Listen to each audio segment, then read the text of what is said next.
What's good, everybody? Welcome to another episode of the Ambition Show podcast. Now, this is one of my favorite brands, one of my favorite businesses that's out there right now. Not just because they're disrupting an industry. Disruptors are great. We gotta love a disruptor. They're living their brand and they're doing it every single year, every single release, every single update. The focus is what the people need, the target audience, you, me, users. And cannot express this is the reason why you want to be behind a brand like this. You want to support a brand like this. You want to utilize their tools. So what we're going to get into is what we like to call the brand brief. Okay, and the brand brief, breaking down what they're doing, why we like them, also what you and I can learn from what they're doing with their brand. It doesn't have to be the largest company in the world, a huge conglomerate. It can be an industry disruptor who identified an opportunity, pledged to their target audience, pledged to the people that they want to support the most, and stuck to that pledge that we learn the most from. And typically these are the ones you will learn the most from because, hey, they're coming in fist up, guns a-blazing, and focused on success with their audience. So let's get into it.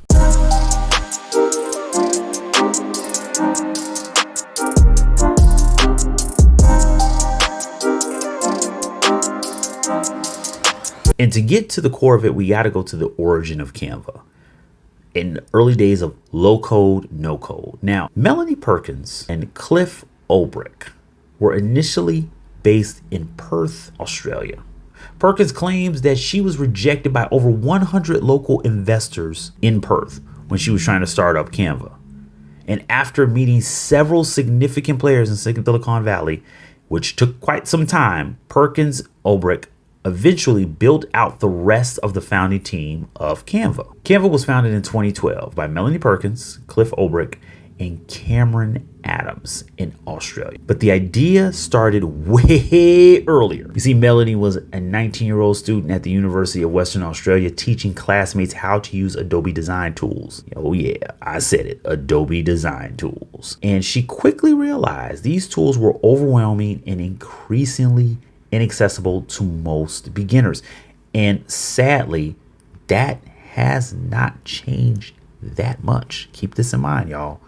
Remember, you have to identify an opportunity. You have to identify a key problem and how you can solve that problem, or at least provide an alternative solution to the problem and the resolutions that are already out there.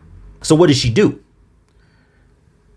Melanie and Cliff created Fusion Books, an online tool for students to design and print their own yearbooks. I know what you're thinking. You're like, wait a minute, Aaron, you said Adobe design tools were overwhelming, inaccessible for beginners. What that got to do with some dang on yearbooks? That little startup took off in Australia because remember, there was a demand there. There was an opportunity there. People were looking for opportunities to build out their own yearbooks.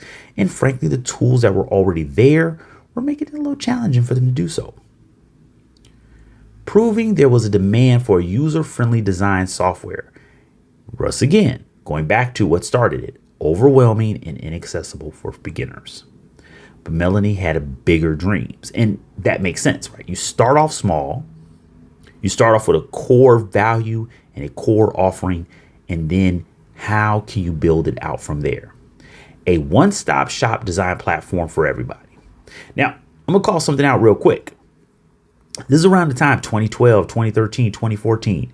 The crazy part about this is that many people were thinking of the exact same thing, but no one was implementing because there was a challenge. And there was, of course, a monopoly. Yes, a true monopoly on design software. And think about the years I just called out.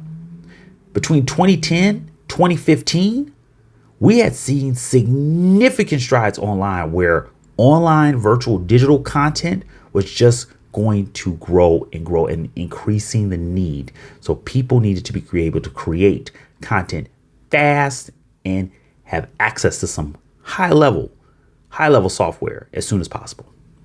Fast forward, in the original tandem meets up in Silicon Valley with investor Bill Tay.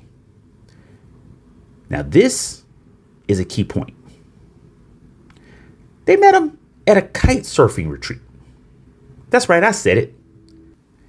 And at that retreat, a key introduction happened. They met up with Cameron Adams, a former Google engineer.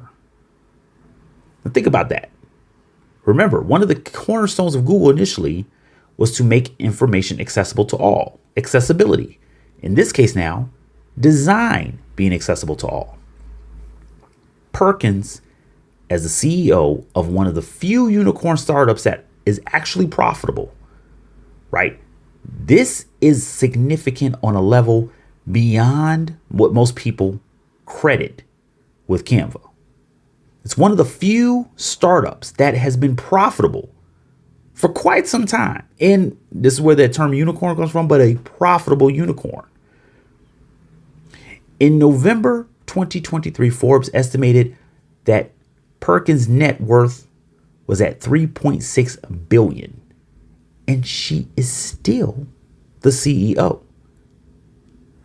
Right at the helm, driving the vision with her co-founders of the organization. Now, let's get into Canva taking on the giant. Oh yeah, I said it. You know who I'm talking about. The Adobe.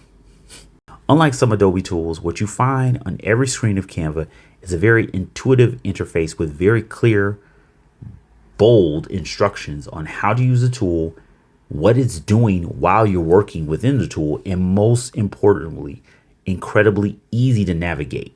And this is critical because this has always been one of the drawbacks to using design software. And of course, that includes Adobe. The focus is on user experience. The focus is on making sure the user understands what's going on, how it's happening, what's happening, and can go on to the next stage of their design. And I attribute a lot of the development and the design to the fact that Melanie is coming from a teaching background. And that's one thing that instructors often find is that a lot of tools are designed not by those who actually have to teach them. Now, I'm going to take a little bit from my own personal experience, right?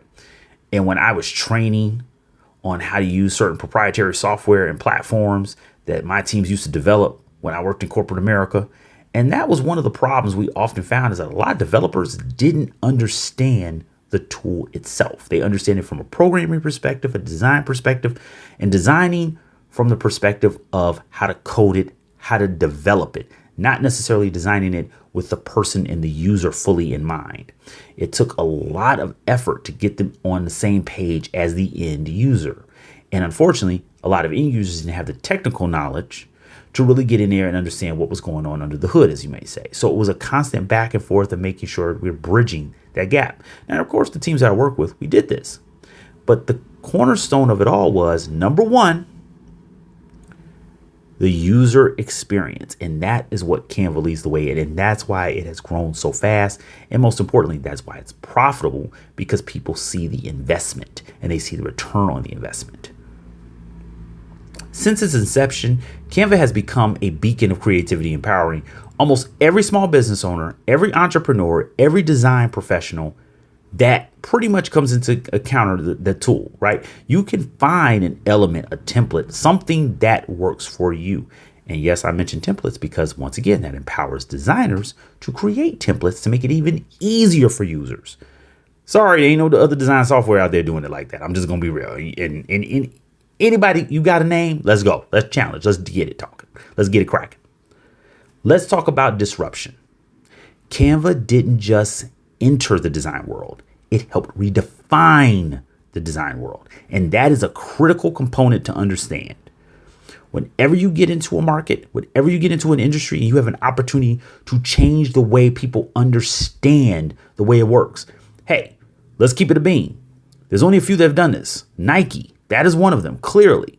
Redefine the way sports and fitness apparel, to go beyond sports and fitness apparel and focus more on the culture and focus more on other aspects of the culture that others were not looking into or just couldn't see the possibilities and opportunities. Adobe has a long history dominating the marketplace with powerful tools, of course, like Photoshop, Illustrator, and InDesign. I mean, I still to this day create logos with Illustrator. It's kind of a necessity, right? to an extent, only to a small extent, because we have seen how Canva's tools have grown leaps and bounds. It's got a drag and drop feature that honestly is bar none, unparalleled. No one's beating it. And once again, going back to the user understanding exactly what's happening, exactly what the next stage should be. It's very intuitive. It's very user friendly. And it's an easy run because it's completely used on the desktop. You don't have to download anything. You can completely use everything from the cloud. You don't have to use up any memory, any space on your computer. Gets the job done. Canva launched. In the first month, they had over 50,000 signups.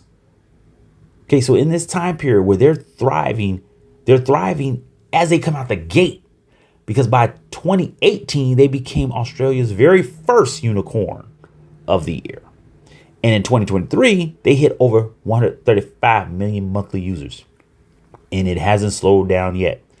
They recently surpassed where they actually had 40 billion designs created. Yes, billion, y'all. Billion. I'm going to say it again.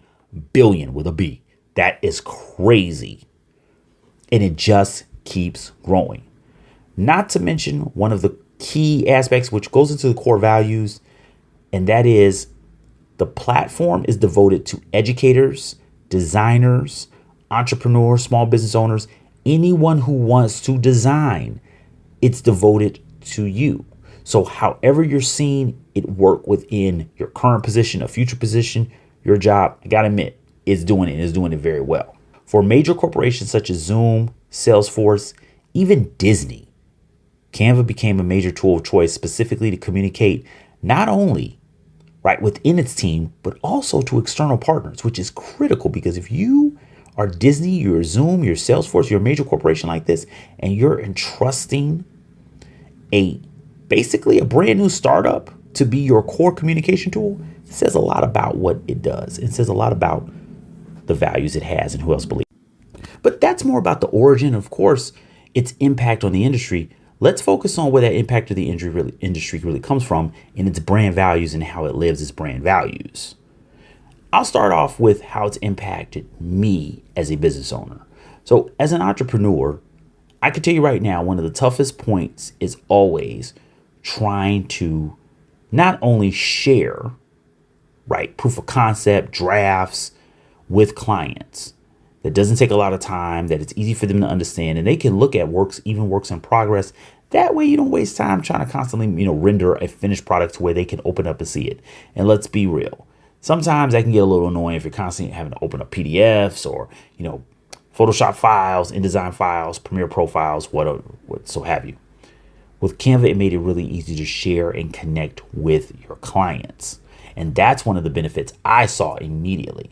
But the most impactful has been the way it's worked with teams. And that's the same for me. See, not only is it a better process to communicate with clients, it's a better process to communicate with your team. There's a lot of core features with Canva that I do enjoy. And one of the core aspects of it is how to build out your team on the platform, how to connect with your team and sharing things in such as your folders, your brand kits, and protecting your brand and your brand messaging. And finally, the opportunity for them to build on it. Now, I will say this, Adobe does have a lot of tutorials, a lot of training, and there's extensive how-tos and opportunities to rev up your game on all Adobe tools, bar none, there's no question. Although, one of the driving forces of Canva, and specifically being a business owner and working within a team, is that licenses, downloading software. Not only does it take time, but this also takes in some cases, advanced hardware, right? And not everybody has the same access to the same materials and the same machines. So if you have a virtual team, if you have a remote team, and everyone can work within the cloud, and everyone can, of course, in real time collaborate on projects, training at the same time, which I've extensively used Canva for with training team members on how to use the brand kits, PowerPoint slides, or in this case, of course, we call them talking presentations, which is my absolute favorite. You have an opportunity to get your people revved up and most importantly, empower them to encourage them to build the courage to go out there on their own.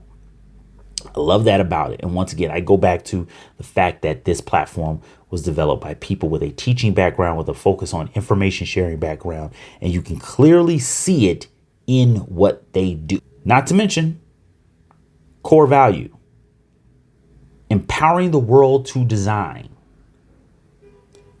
The free and the premium products for Canva.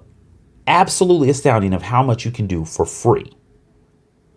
And it doesn't make any sense not to jump on the premium platform or the premium aspect of the platform as soon as you can, for one simple fact. It gives you way more to play with and way more to design with, right? Canva lives its brand message. And that's what we want to talk about in this brief, is the fact that when it comes to a brand, that is not about, hey, it's a cool slogan, it's a logo, it's all that good jazz. No, it's not just a slogan. It's embedded in everything that they do. And that's what your brand should be. That tagline, that slogan you come up with, do you live it? Do you embody it? If you do, being the most successful unicorn, quite possibly, maybe of all time, right, is within the realm of possibility. Because the users aren't slowing down. Every single year, Canva adds hundreds of thousands of new users. And once again, they embody this brand by adding new languages and new countries, right, that you can utilize the platform. That way, you see diverse voices, you see worldwide and global outreach, and a global community where if you're a marketer, if you're a product designer, if you're a digital marketing specialist, if you're a social media analyst, if you're a dentist that wants to create content for your office, you can do that. You have a ton of templates to pull from, but most importantly, you have a ton of designers, you have a ton of people and users all around the world that are probably going through some of the same challenges you have. They've gotten those same questions that you had at one point, and they can help you answer or help you get to the answers, right, that you need to. And most importantly, when it comes to a brand, every release is listening to the creators. It's listening to the users. And that's one thing that stands out about Canva more than any platform that I've seen in years, is that they're listening and they're constantly evolving. They're constantly innovating on what their customers and their audience want. And y'all, when we get into some of these features, yeah, you're going to take a step back. So when we come back, we're going to go over the tools that every business owner should know and should be using on Canva, and then the real business impact of Canva on other brands when we come back. So what are the tools that make Canva the most effective design platform for you and your brand? It's not just a design app, okay? It can become a full design, marketing, communication suite for your business. Whether you're a solopreneur, you have a small team, everyone's remote, you have a small business where you have an entire marketing department. It doesn't matter. It can scale up, scale down. It can flex to what you need. And that's why I said starting out as an entrepreneur, as a freelancer, it's a great platform to get started with. And as you build out your team, you can rev up everybody, you can get them on. Popular tools such as, which I absolutely love, of course. You know I love this one, the brand kit. Now, the brand kit, that's the one for me. I'll tell you right now. Every time I get a client, we go over the brand consultations. The first thing we go over is the brand kit. If they don't have a brand kit, we make them a brand kit. If you are not using this brand kit tool, you are missing out on one of the fundamental best aspects of Canva, where it makes it completely easy for you to build and protect your brand from at least a visual communication perspective, right? And there's a lot of pieces to it, right? There's a lot of aspects to it. The cool part about this, you can use every tool here as a pillar going into anything else, whether it's social media, whether it's your sales team, whether it's H&R. You can build on top of this as a foundation to get you started. Next up, Magic Resize. Now, Magic Resize, it's been a while, right? And I'm telling you right now, it ain't going nowhere. It's been there for a minute. Listen, one of the pains of going over logos, designing anything for social media, It's changing aspect ratios. It's changing the way the design looks, right? And making sure it fits properly wherever you're going to place it. Magic Resize, you can save it a copy. You can make a whole new version of it. Make it a template. Really easy to resize and redo and adjust the design to fit the specific platform that you're publishing to. Background remover, quite possibly, I think, is everyone's favorite, though, because we all know when we tried to remove the background on some image and we had to use that little brush tool, man, you constantly go back around and back around and back around and back. Okay, I sound like a broken record. I'm so sorry, because you know what? I look like a broken record doing that stuff. Finally, templates. Templates pretty much for everything. And I've brought this up in multiple episodes, the power of a template. The failure many of us make, and I've been there too, is where we're like, no, I want to design something completely from scratch all on my own, and there's nothing wrong with that. Here's the failure, though. You are working harder instead of working smarter. You're taking the time, yes, to develop something from scratch, when sometimes you need that inspiration. See, the cool thing about a template is you can start off with a template, get it cracking, kick it off, and you say, you know what? I don't like this color scheme. I don't like these logos. I don't like this font. And start picking it apart. As opposed to looking at a blank screen for 35 minutes and you look up, you're like, oh, wait a minute. I just spent 35 minutes doing nothing. Thinking. And thinking's great, but, unless you're sitting down in your thinking chair, you don't have a deadline coming up. You know what I'm saying? And then thinking, that's just taxing some time there, y'all. That's not productive procrastination. Utilizing the templates. Starting off the pitch deck. What should I say? And I'm going to get into some key elements and tools that are coming up that are kind of underrated. But using things like the AI tools just to kind of test out what to say. Or better yet, taking Instagram, Facebook, LinkedIn, whatever templates, playing around with them, say, this is what maybe the industry standard is looking like. How can I differentiate myself? How can I look a little unique? How can I be on brand? When I'm seeing that a lot of people are using maybe this template, I can change it around and remix it and make it my own. The underrated gems. Speaking of AI tools, I'm gonna get to the AI tools. Let me jump to this one first. Canva video. A lot of y'all sleeping on Canva video. And what many of you probably don't know is that almost every transition and motion graphic that I use actually is made in Canva video, not Premiere Pro. That's right, I said it. Very easy, very flexible. And once again, if you're challenged with using some of the other tools, or maybe you can't afford to use some of those other tools out there, you can kick it off with Canva video and you can get started right away with building out some really good videos, whether for your marketing, your commercials, your advertising, whatever it may be. Canva websites, it's growing, it's getting there. And yes, you can publish a full website now with Canva. Still an underutilized tool, not a tool people are mentioning enough. And I must admit, it's challenging some of those other drag and drop platforms that are out there. So everyone better watch out. It's a great way to get started, get online, and you can connect your domain just like with any other platform. The content planner, seriously, I have literally, and I know I use literally a lot, but I've literally, every single client I use Canva with, I've introduced them to the content planner because many people don't even know it's there. It is completely underutilized. It's completely underrated. And you need to save yourself some time and some headaches. Scheduling your social media posts, very easy right from Canva. Build it, create it, schedule it. Done.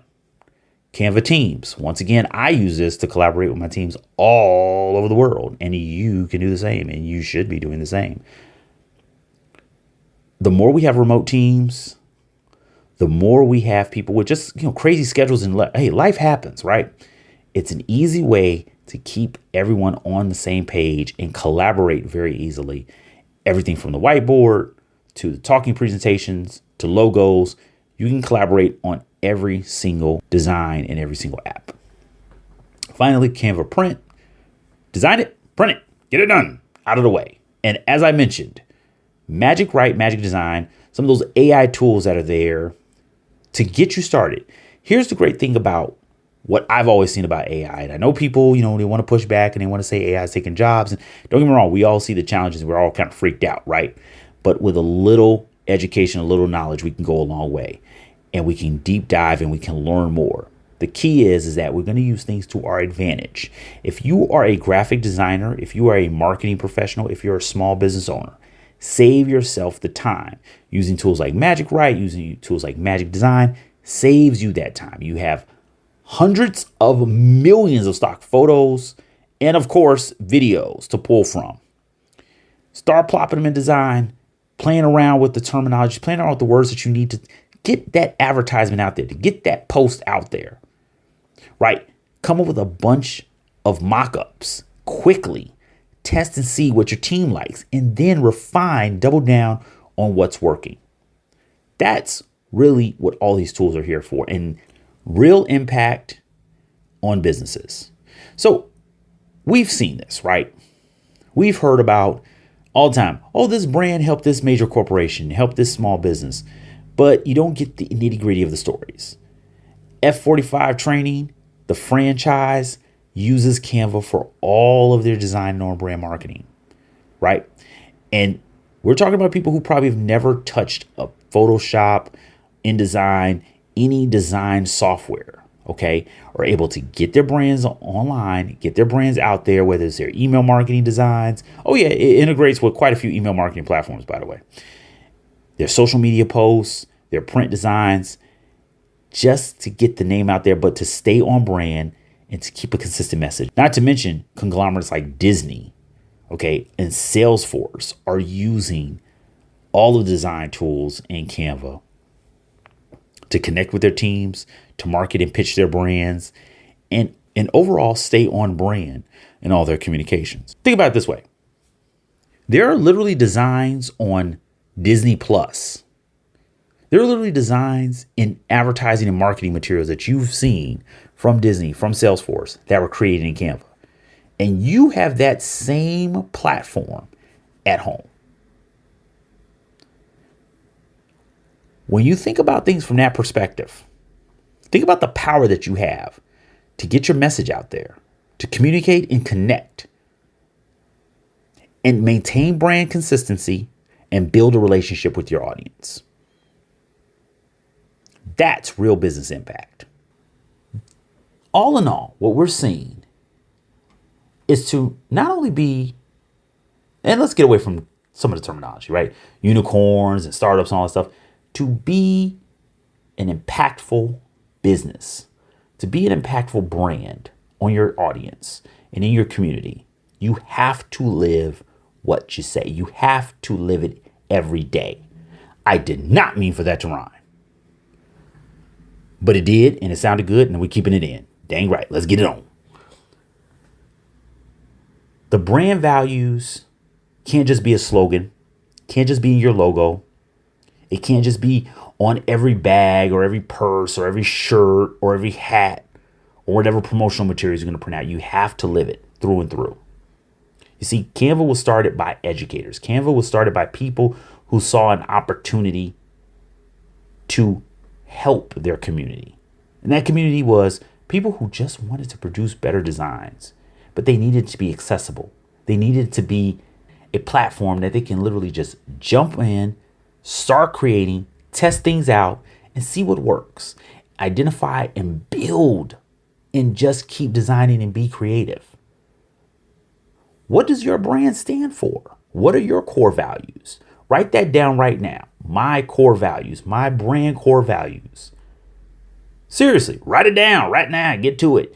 Because you want to see this every day and make sure that everything you do lives that brand, is that brand, breathes that brand, is the heart of that brand. That's what matters more than anything.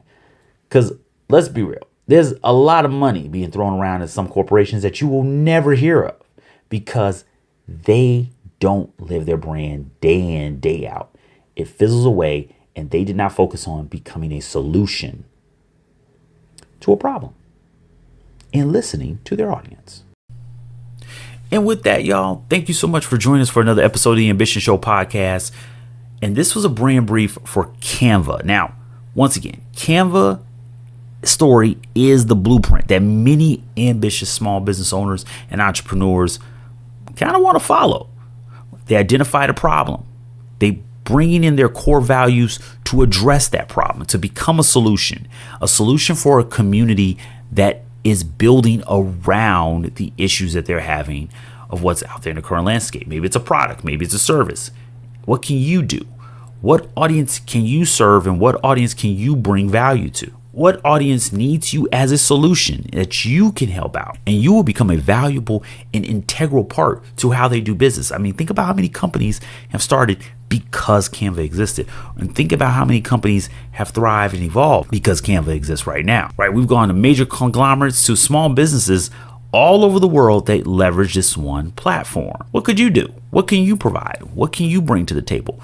Like I said, write down your core values of your brand, not your brand name, not your slogan, not your logo. What are the values? What are the pillars that your brand is going to stand on? And with that, who are you going to serve? Who are you going to connect with? And who are you going to be providing those solutions for? That's where the value, and that's where a real brand comes from. Thank you guys for joining us for the first episode of Brand Briefs of the Ambition Show podcast, where we take a deeper dive, focusing on a company, understanding the core values of the business, what it's all about. Do they live it? And most importantly, the products and services, are they constantly living up to those? How do they help us as small business owners and entrepreneurs? And what can we learn from their activities, their products, their services, and their overall mission?